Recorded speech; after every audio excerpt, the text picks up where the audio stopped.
नमस्कार मित्रांनो, अतिवृष्टी व पुरामुळे बाधित झालेल्या शेतकऱ्यांना दिलासा व मदत देण्यासाठी शासन संवेदनशील असून जून 2025 ते ऑगस्ट 2025 या कालावधीत नांदेड, परभणी, सातारा आणि सांगली जिल्ह्यात झालेल्या अतिवृष्टी पुरामुळे बाधित शेतकऱ्यांना नुकसानापोटी मदत देण्यासाठी 789,52,61,60,000 रुपयाच्या निधी शासनाने मान्यता दिली आहे।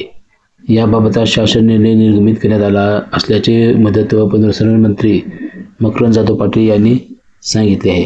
तर बघा, नांदेड जिल्ह्यासाठी किती मदत मिळाली आहे ते आपण इथे पाहणार आहोत। तर बघा, नांदेड जिल्ह्यासाठी ऑगस्ट 2025 मध्ये अतिवृष्टी व पुरामुळे 7,74,313 शेतकऱ्यांचे 6,48,533.21 हेक्टर क्षेत्रावरील पिके बाधित झाली।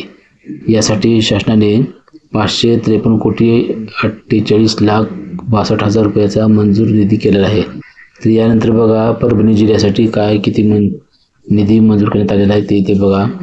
जून ते ऑगस्ट 2025 या दरम्यान अतिवृष्टी व पुरामुळे 2,38,530 शेतकऱ्यांचे 1,51,222.6 हेक्टर क्षेत्र बाधित झाले असून त्यांना 128,55,38,000 रुपयाचा निधी मंजूर करण्यात आलेला आहे।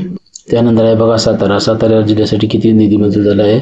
तर बघा, 2025 मध्ये जून ऑगस्ट मध्ये अतिवृष्टीमुळे झालेल्या बाधित शेतकऱ्यांना 142 शेतकऱ्यांचे 21.60 हेक्टर क्षेत्रावरील पिके बाधित झाली होती। त्यासाठी शासनाने 3,23,000 रुपयाची मदत मंजूर केली आहे।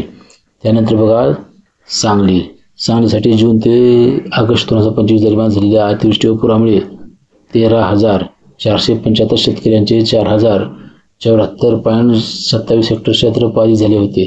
त्यासाठी 7,45,38,000 रुपयाचा मदतीस मान्यता देण्यात आलेली आहे। अशा प्रकारे ही निधी या जिल्ह्याला मिळाली आहे।